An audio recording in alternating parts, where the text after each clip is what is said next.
Cubra sua cabeça, feche seus olhos. Vamos pedir para que o Senhor traga revelação aos nossos corações. Antes de pedir para que Deus traga revelação aos nossos corações, manda isso daí lá no grupo então também. Perfeito, ó, pronto, que aí todo mundo lê a versão mais nova. Agora sim, vamos pedir para que o Senhor fale aos nossos corações.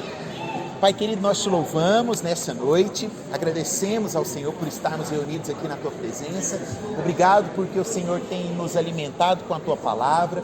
Obrigado porque nesse ano de 2024, grandes expectativas estão rondando o nosso coração e que assim permaneça ao longo de todos os meses desse ano. Pai querido, que a cada sábado que nós nos encontrarmos aqui, que nós nos reunirmos, nos congregarmos como irmãos, que a palavra do Senhor seja refrigério para a nossa alma. Ó Deus, que a tua presença nos envolva de tal forma, Pai querido, que nós possamos nesse ano de fato, ó Deus, estarmos no centro da vontade do Senhor. Esse é o desejo do nosso coração.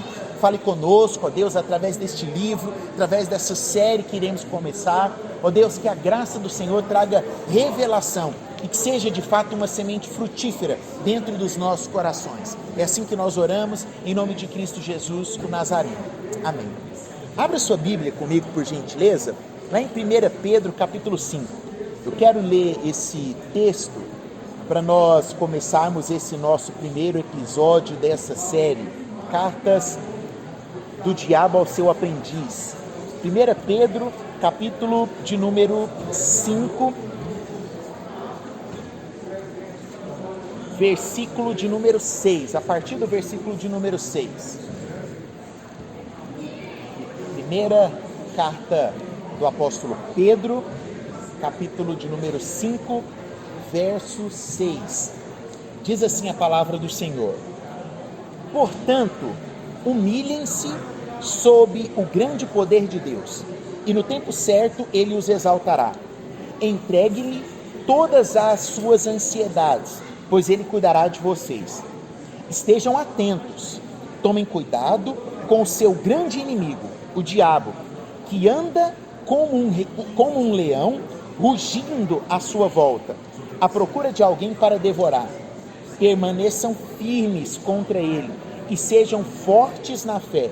Lembrem-se de que seus irmãos em Cristo em todo o mundo estão passando pelos mesmos sofrimentos. Deus, em toda a sua graça, os chamou para participarem de sua glória eterna por meio de Cristo Jesus. Assim, depois que tiverem sofrido por um pouco de tempo, ele os restaurará, os sustentará e os fortalecerá, e os colocará sobre um firme alicerce. A ele seja o poder para sempre. Amém. Essa carta de Pedro, principalmente esses versículos aqui, são muito propícios para o que nós iremos estudar a partir de hoje. Nossa ideia é viajarmos pelas letras e pelas escrituras, né, de C.S. Lewis. Esse livro, para mim, em particular, é um livro muito especial. Foi o primeiro livro de C.S. Lewis que eu li. Eu acho que ainda não li todos, faltam 3, um deles eu até trouxe aqui para mostrar para vocês, mas foi o livro que me apresentou o C.S. Lewis, e é um livro talvez um pouco polêmico, mas que tem uma função muito específica de nos incomodar, de nos alfinetar, sabe, de ir no nosso rim e nos incomodar. E muitas vezes, como cristãos, nós precisamos de ser incomodados. A palavra de Deus, ela precisa nos incomodar. Eu vi um meme no final do ano passado, né? A pessoa escreveu assim: eu estou precisando de ir para a igreja e encontrar pastores que preguem menos sobre eu ser o centro da vontade de Deus, e pastores que me mostrem o quanto eu sou raça de víbora, né? Porque de fato é o que nós somos. Mas infelizmente a nossa juventude e a sociedade atual, ela tem vivido um evangelho meio coach, né? De facilidades, de apenas um evangelho feliz. Como Pedro nos diz aqui, o diabo ele anda ao nosso redor, rugindo como um leão, porque na verdade ele não é leão, ele só ruge como um leão. Ele imita um leão para tentar nos afligir, para tentar nos assustar. Agora, todas as vezes que ele anda ao nosso redor, ele não chega apenas com estratégias falíveis, ele tem diversas estratégias, porque ele quer nos tentar até o fim. E esse livro, ele vai trabalhar exatamente todas essas estratégias. Na verdade, esse livro é como se nós fôssemos colocados no backstage, lá dentro, silenciosamente, dentro do exército do inimigo. E é como se nós estivéssemos vendo todas as ferramentas que o inimigo vai usar naquela guerra. É como se nós fôssemos um infiltrado dentro do exército do inimigo e soubéssemos tudo o que ele vai usar. O próprio C.S. Lewis, ele começa, a primeira frase do livro é mais ou menos assim, olha, não me pergunte como essas cartas chegaram na minha mão, mas preste atenção no conteúdo delas, né? O que ele está querendo dizer? Esse livro, ele não se trata de uma... Já viu aqueles livros assim, a revelação do terceiro céu?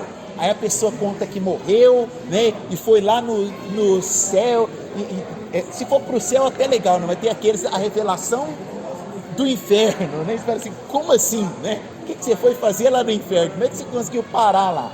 Esse livro não tem nada a ver com isso.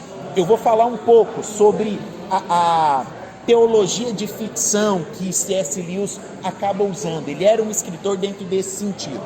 Mas antes de falar do livro em si, eu quero fazer, né, na verdade, hoje nesse nosso primeiro episódio, é um episódio de autor e obra. Então vamos falar um pouco sobre esse autor. Cliff Staples Lewis, né, que abreviadamente nós conhecemos como C.S. Lewis, ou para os mais íntimos, C.S. Lewis, né? Se é Lewis ou Lewis, nós sabemos que ele nasceu em 29 de novembro de 1898 na Irlanda, mais precisamente na cidade de Belfast. Essa cidade, se você pegar o mapa, hoje está na Irlanda do Norte. Na época não tinha divisão, mas hoje seria Irlanda do Norte.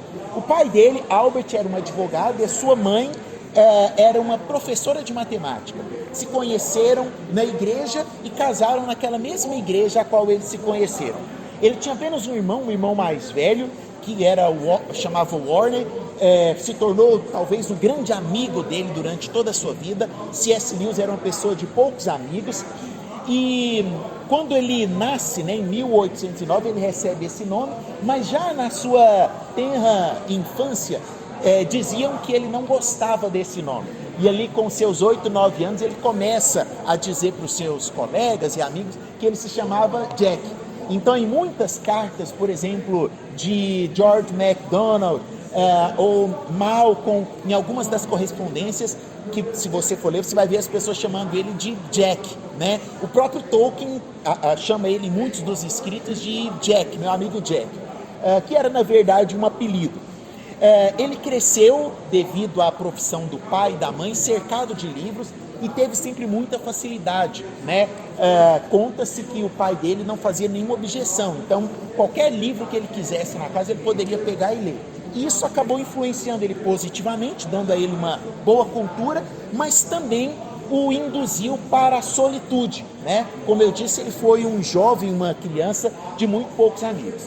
Em 1908, ele passa pela sua primeira dificuldade, que na verdade foi uma grande dificuldade, uma grande tristeza que acomete a família, que é a morte, né, o falecimento da sua mãe, que trouxe um grande impacto, não apenas na tristeza, né, de um adolescente ali perder a sua mãe, mas principalmente no modo como o pai dele vai criá-lo, assim como seu irmão.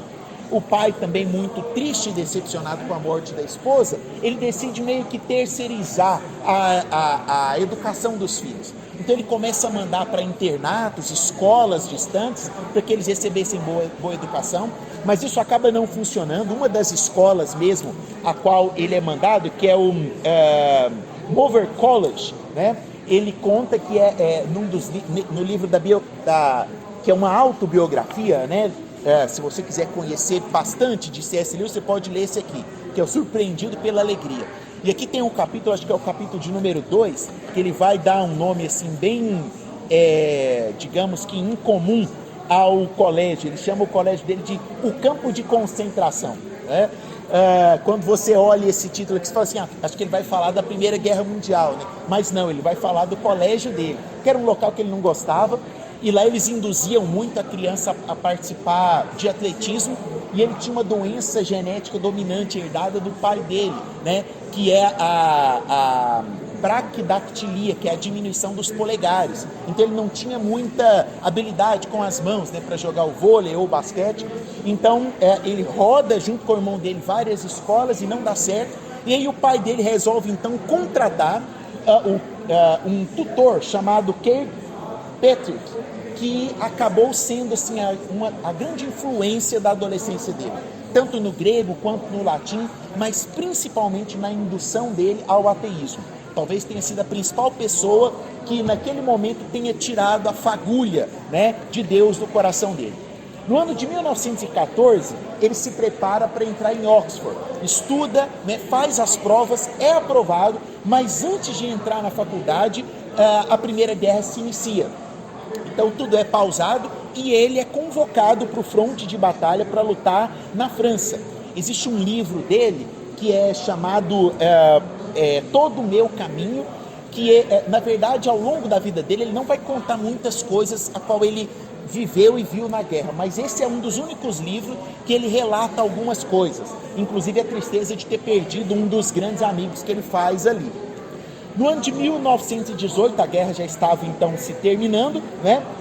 Na verdade já tinha passado os seus principais momentos. Ele volta então e, como ele já tinha vaga em Oxford, ele vai estudar em Oxford. E lá ele vai se formar com uma dupla certificação em Humanidades e Literatura Inglesa.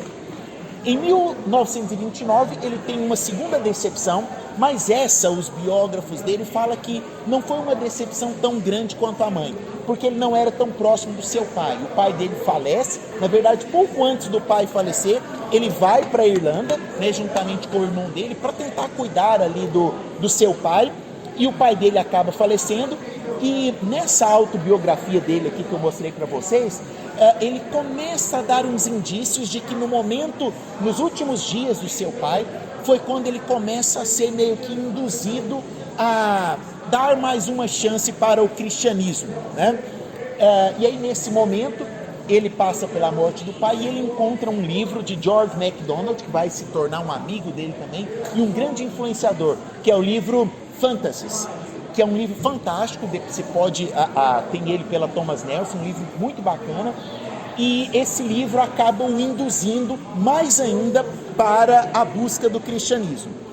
Em 1926, algo muito especial acontece, que é o relato da sua amizade com Tolkien, né? Existe um livro também que relata a amizade dos dois, que se chama O Dom da Amizade, que é um livro que fala bastante dos dois. A sua conversão, nos seus livros, ela vai ser assim, de forma bem pragmática, citada nesse livro aqui, que é o livro, talvez um dos principais, e eu vou te explicar o porquê que esse é um dos que eu ainda não li, né? Que é o Cartas de C.S. Lewis. Aqui basicamente tem, assim, talvez, digamos que 70% não menos, 60% das correspondências de Lewis com as principais pessoas que passaram na sua vida. Uma tal de jovem americana, que eu vou falar no final aqui quem é essa jovem americana, Malcolm, e Dorothy Sayers, que foi uma das grandes influenciadoras na vida dele. E aí eu não li porque grande parte das cartas é com essa Dorothy. E eu descobri que ela tem 2 livros fenomenais, um deles chamado Cartas a uma Igreja Acanhada, que conta muito do porquê que Lewis resolveu ser amigo dessa mulher. Então eu falei assim, eu vou primeiro ler o livro dela para depois poder ler sobre as cartas dos dois. Mas aqui, né, tem muita coisa a respeito de Lewis, seria um livro interessante caso você, né, queira aprofundar um pouco mais. Em 1929, ele relata na sua biografia que pela primeira vez, desde a infância, ele se ajoelha para fazer uma oração. E em 1931, a partir da famosa conversa com Tolkien, né, onde Tolkien diz para ele, olha, diferente dos mitos gregos, Jesus é um mito que se tornou real. Isso entra dentro do coração dele. Ele conta que ele vai de madrugada para casa, fica pensando nisso e resolve no outro dia de manhã fazer uma visita ao zoológico. E aí, na biografia dele, ele diz, né, que ele sai de casa ateu para ir ao zoológico e volta para casa como um cristão. ele não tem a noção de qual foi o principal motivo. O que ele sabe é que gradativamente ele foi se rendendo, né, à palavra de Deus, e então se converte. Nesse período, em 1938, ele vai escrever que se tornou um dos seus grandes, uma das suas grandes obras literárias, que foi fruto de uma aposta com Tolkien, né, a trilogia cósmica. Em 1939, instaura-se a Segunda Guerra Mundial. E aí, durante a Segunda Guerra Mundial, a BBC, né, a rádio norte-americana, ela o convida para fazer algumas pregações, para acalentar o coração das pessoas naquele período de tribulação. E ele fica assim meio constrangido, né, porque ele não sabia se a voz dele era bonita para ir para o rádio e tudo mais, mas ele aceita o convite. E ele vai e ele começa a pregar, e a aceitação foi assim de imediato, não só das famílias, mas dos próprios homens, né, na guerra, que ouviam as suas pregações. Essas pregações então são anos depois, né, são coletadas, as gravações são coletadas e se tornam talvez numa das suas maiores obras, que você precisa ler, né, o Cristianismo Puro e Simples, que é fruto dessas pregações que ele ministra ali na rádio BBC. Talvez se tornou a obra, né, dentro da cultura cristã que de fato tornou C.S. Lewis conhecido no meio cristão. Aí você pergunta, né? Mas e Crônicas de Nárnia, né, que é talvez a sua principal obra? Essa só viria a ser publicada lá em 1950, na verdade 5 anos depois da guerra acabar. Por que essa obra só viria depois? Porque inicialmente C.S. Lewis ele se portou como um grande apologeta, um defensor categórico, né, da cultura cristã. Uma das provas assim, mais categóricas é o seu livro Retorno de um Peregrino, né, que ele mostra como que ele sai do ateísmo para o cristianismo, e pragmaticamente a obra que nós leremos, que é Cartas de um Diabo ao Seu Aprendiz, que é talvez uma das formas mais apologéticas. Ouça bem, se você quer se tornar um bom defensor da fé cristã, estude bastante esse livro conosco. Você vai ver que ele é um livro atemporal, digamos. Eu posso dizer para vocês assim, eu li esse livro no meu primeiro ano de faculdade. Quem me indicou foi um pastor presbiteriano, um grande amigo. Ele chegou para mim e falou assim: você já leu C.S. Lewis? Eu falei, não. Ele falou, você nunca leu C.S. Lewis? Sabe aquela, tipo assim, eu falei, não, nunca li. Não é possível você entrar para a faculdade sem ter lido C.S. Lewis. Eu falei assim, não, pastor, mas me empresta, você tem ele? E ele me empresta uma edição, talvez, acho que foi a primeira edição, da capa vermelha, inclusive, eu lembro direitinho. E quando eu peguei, assim, eu gostei do título, né? Eu falei, nossa, Cartas do Diabo, que título legal. E eu lembro assim que foi praticamente em 3 dias eu li o livro todo, sabe? Lógico que eu tive um impacto, eu acho que você vai ter esse impacto quando você começar a ler, porque todas as vezes que ele falar inimigo no livro, ele está falando de Deus. É o inverso, você vai se colocar do outro lado, certo? É como se você estivesse no exército do inimigo, né, falando do seu exército. Então ele vai chamar Deus de o grande inimigo, e a ideia, né, é um diabo ensinando o seu diabo discípulo a induzir um jovem, né, ao erro, a conquistar aquele jovem.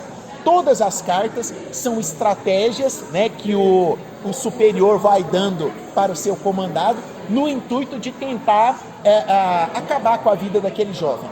E a cada carta que nós vamos lendo, e eu estava pensando nisso esses dias, né? Eu falei assim, nossa, lá na época que eu li, que dia que eu ia imaginar que nós estaríamos numa guerra cultural como nós estamos hoje.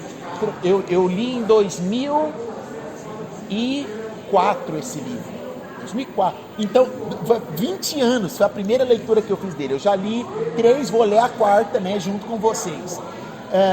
20 anos atrás, eu nunca imaginava que nós estaríamos hoje passando uma guerra cultural como nós estamos, que é, quando eu falo nisso, você sabe o que eu estou falando, né?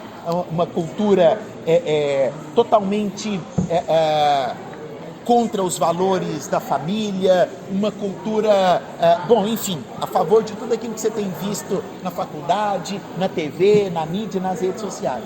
E é um livro extremamente atual exatamente por conta disso. Então, C.S. Lewis, inicialmente, ele tem esse papel de grande apologeta. Este livro, né, que nós leremos, Cartas de um Diabo ao Seu Aprendiz, ele foi publicado em 1942. E o título original dele recebe o nome do diabão lá superior, que era o Screwtape, né? Então é The Screwtape Letters, né? Cartas do diabão lá. E aí aqui no Brasil deram esse título, acho que muito feliz, né? Cartas de um Diabo ao Seu Aprendiz. É o início apologético dele. E esse livro, nós vamos discutir bastante isso, ele tem pelo menos dois contextos. O primeiro deles, uma riqueza de simbolismo. Aí aqui Lewis já estava começando a mostrar seu aspecto narniano, né? Ele começa a colocar várias simbologias. E segundo, a chamada teologia imaginativa. Isso nós só vamos ver nesse diálogo, e até tem uma coisa muito interessante.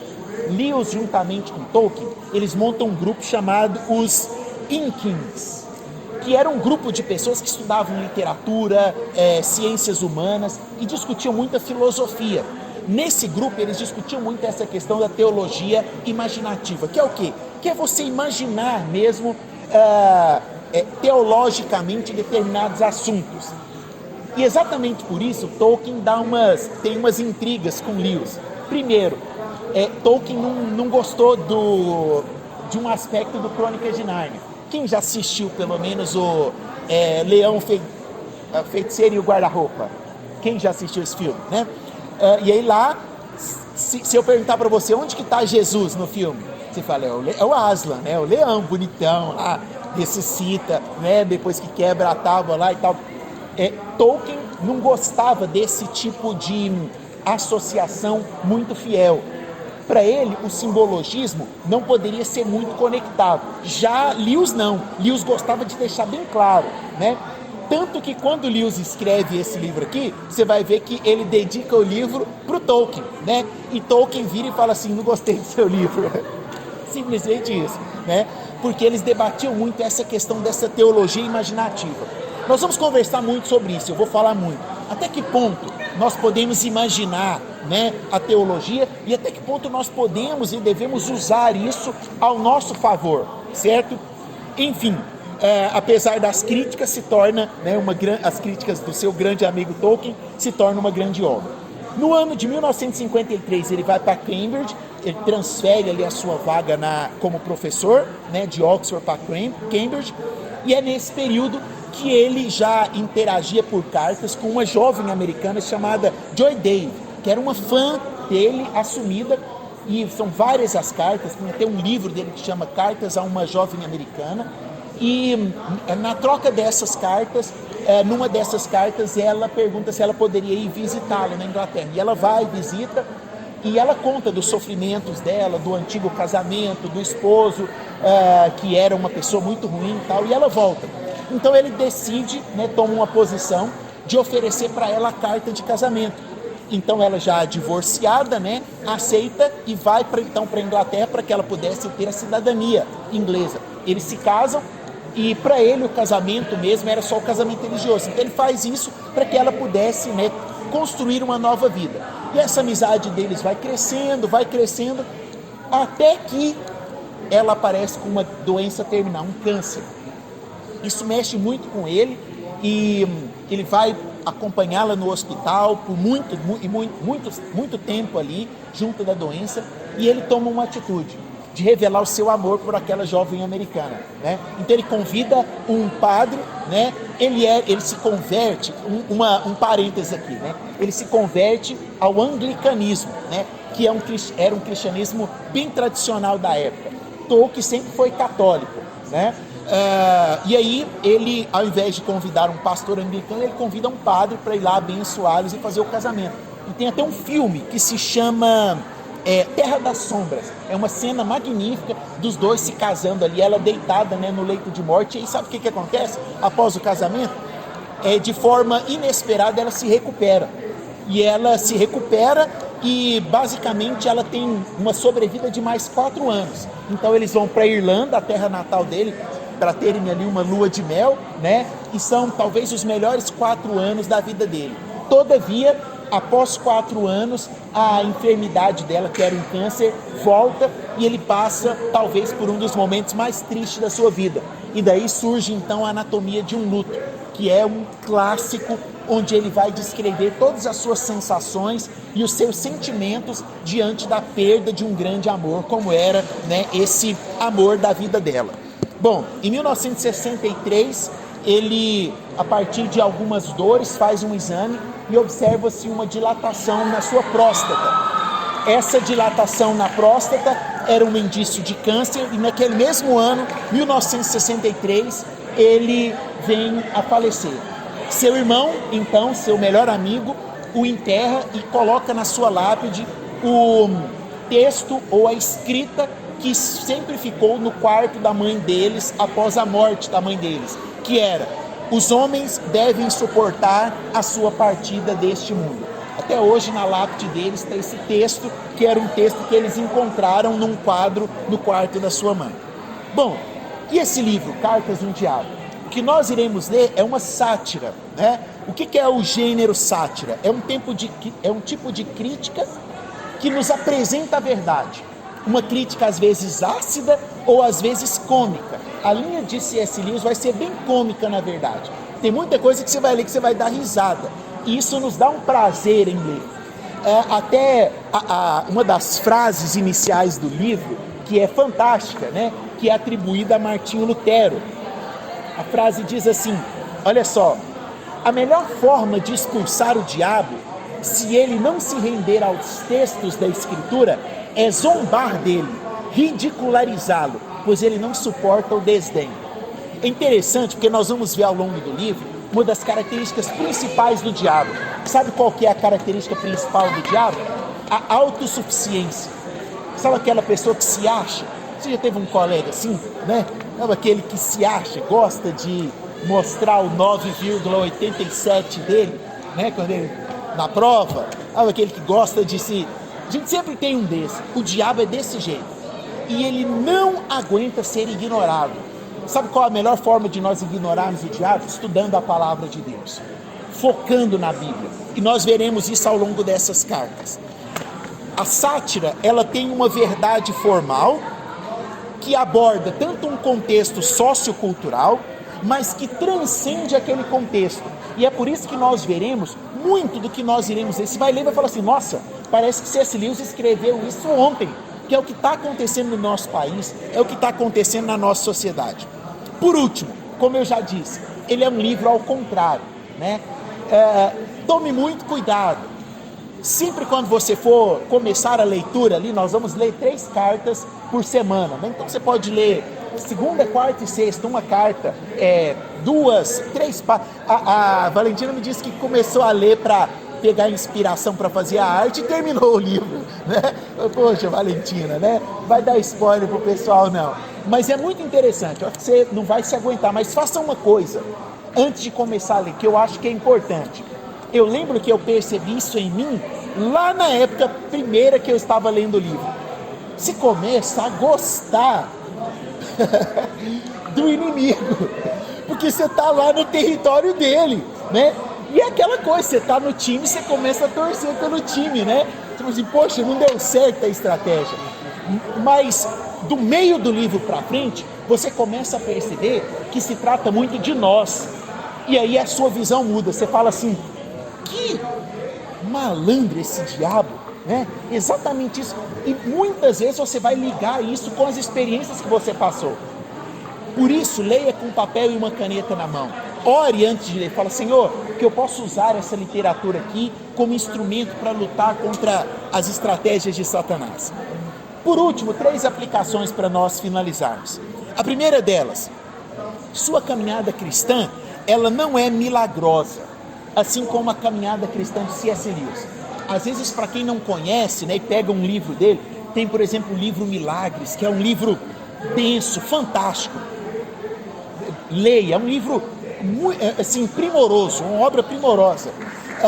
Tem, além da Anatomia de um Luto, tem o sofrimento, que é o sofrimento de uma dor, alguma coisa nesse sentido. Também é um livro fantástico. O próprio Crônicas de Nárnia, né? Os 7 livros do Crônica de Nárnia. Tem como terminar Crônica de Nárnia sem derramar algumas lágrimas, Vinícius? É fantástico, sabe? Leia Crônicas de Nárnia. Assim, é fenomenal. Leia Tolkien, né? Mas saiba que esses homens, eles não chegaram à característica de escrever sobre milagres, de escrever sobre Deus de uma hora para outra. Foram homens que suportaram as dificuldades, foram homens que suportaram a dor. A nossa caminhada, às vezes a gente vê um testemunho de alguém, né? Nossa, o cara aceitou Jesus e a vida dele... Vontade de citar, mas não vou citar nada aqui não. Tá? Sabe a teologia, essa teologia herética e maligna, coach, né, que as pessoas usam hoje? Você vai ser isso, você vai ganhar aquilo. Isso não é cristianismo. Cristianismo é cruz, e carregar a cruz não é alegria nem felicidade, é dor, é sofrimento, mas são esses sofrimentos, são essas dores que moldam o nosso caráter, que nos tornam homens e mulheres melhores. A segunda aplicação: o que tem te incomodado? Ou nada tem te incomodado atualmente? Quando você olha para a sua vida cristã, está tudo tranquilo? Está tudo como? Você fala assim, nossa, minha vida cristã está sussa, está tranquila. Então preciso te falar uma coisa: tem algo errado com a sua vida cristã. E esse livro, ele tem exatamente esse intuito: te incomodar, te tirar do comodismo, para que você olhe ali e fale assim, nossa, eu sou esse jovem, o diabo está ao meu derredor todos os dias, e se eu não tomar cuidado com as coisas que eu falo, com as coisas que eu assisto, com as amizades que eu tenho, eu vou cair. Nós precisamos ser incomodados nesse ano, e que esse incômodo, né, trazido aos nossos corações por esse livro, pela Bíblia, pelos nossos discipulados, possa nos aproximar de Cristo Jesus. E por último, e não menos importante, o mundo espiritual existe. Eu não estou aqui para dizer, né, eu já vi muitos, né, eu tive uma visão e os demônios desciam e não sei, eu nunca tive visão, acho que eu nunca vou ter, porque deve ser um trem horroroso ver demônio, né? Se quando você lê Apocalipse, João, né, falando em Apocalipse dos anjos, aí ele fala lá dos anjos que tinham 7 asas, e não sei o que, já dá medo dos anjos. Imagina ver demônio, não tem vontade nenhuma, mas eu sei que o mundo espiritual existe, e todos os dias está lutando contra você, para te fazer cair. O mundo espiritual é o que nós iremos ler nesse livro.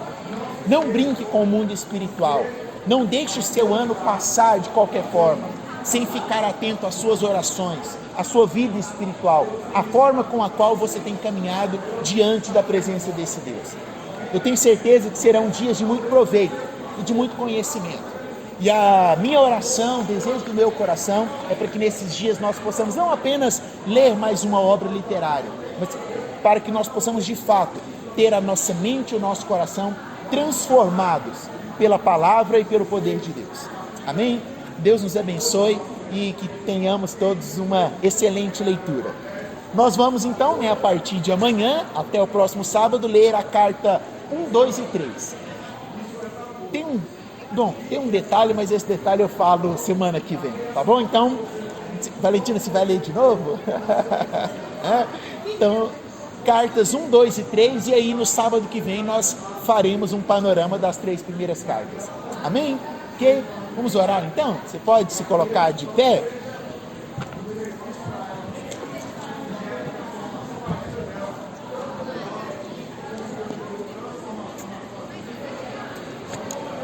Graças a Deus, né, que Ele continue falando conosco, que Ele continue nos dando ousadia e capacidade para vencermos.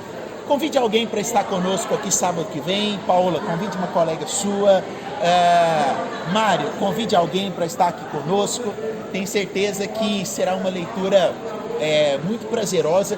E independente se a pessoa estiver lendo ou não, a cada carta Lógico que existe uma sequência, né, meio cronológica, mas cada carta tem um ensinamento diferente. Então, pode trazer, ou se a pessoa quiser começar, né, a série 2, 3 semanas depois, não tem problema também não. Amém? Vamos orar. Pai querido, nós te louvamos por mais uma oportunidade que o Senhor nos dá de estarmos na tua casa, congregados como família e como irmãos. Nós sabemos, ó Deus, que o nosso inimigo ele anda ao nosso derredor, rugindo como um leão, tentando, ó Deus, nos tragar. Mas nós sabemos também que maior que o nosso inimigo é aquele que nos guarda, é aquele que nos protege, que nos livra. Senhor, nos dê essa autoridade ao longo desse ano, para olharmos para o mundo espiritual e enxergarmos ali, ó Pai querido, a mão do Senhor. Não nos deixe cair nas tentações, mas continue dia após dia nos conduzindo, nos liderando, ó Deus, nos levando, Pai querido, ao lugar onde o Senhor tem planejado para nós nesse ano de 2024. Nós te louvamos, te agradecemos por toda a sua graça derramada sobre nós. Que o teu amor, ó Deus, opere de forma sobrenatural nessa semana em nossas vidas, nos conduzindo, nos fazendo caminhar, ó Deus, diante da tua verdade. Te louvamos e te adoramos, em nome de Cristo Jesus, o Nazareno, que oramos. Amém e amém. Deus te abençoe, em nome de Jesus. Amém.